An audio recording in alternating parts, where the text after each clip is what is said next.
Formula ఈ car racing వ్యవహారంలో మాజీ మంత్రి కేటీఆర్పై కేసు నమోదైంది. ఏ1గా కేటీఆర్, ఏ2గా ఐఏఎస్ అరవింద్ కుమార్, ఏ3గా హెచ్ఎండిఏ చీఫ్ ఇంజనీర్ బిఎల్ఎన్ రెడ్డిపై తెలంగాణ ఏసీబీ కేసు నమోదు చేసింది. మాజీ మంత్రి కేటీఆర్పై విచారణకు ఇటీవల గవర్నర్ జిష్ణుదేవ్ వర్మ అనుమతి ఇవ్వడంతో ఈ వ్యవహారంపై దర్యాప్తు చేపట్టాలని సిఎస్ శాంతికుమారి ఏసీబీకి లేఖ రాశారు.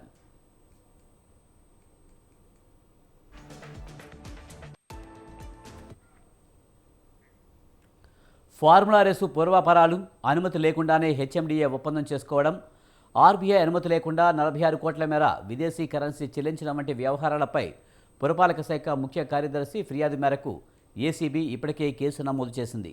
ఇందులో కేటీఆర్తో పాటు పురపాలక శాఖ అప్పటి ప్రత్యేక ప్రధాన కార్యదర్శి అరవింద్ కుమార్ను, చీఫ్ ఇంజనీర్ను బాధ్యతలుగా పేర్కొన్నారు. అధికారులపై విచారణకు ప్రభుత్వం ఇంతకు ముందే అనుమతి ఇచ్చింది.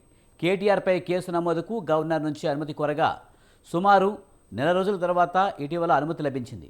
దీంతో ఏసీబీ విచారణ వేగవంతం చేసింది.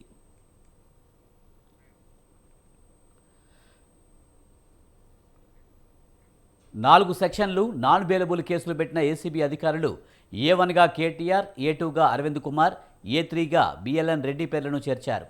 అధికార దుర్వినియోగం కింద ప్రివెన్షన్ ఆఫ్ కరప్షన్ యాక్ట్ కింద కేసు నమోదు చేసినట్లు ఏసీబీ పేర్కొంది. ఆర్బీఐ మార్గదర్శకాలకు విరుద్ధంగా ఎఫ్ఈఓ సంస్థకు నిధుల బదలాయింపు చేసినట్లు ఆరోపించింది. భారతీయ కరెన్సీలో విదేశీ సంస్థకు నిధులు చెల్లించినట్లు ప్రస్తావించింది.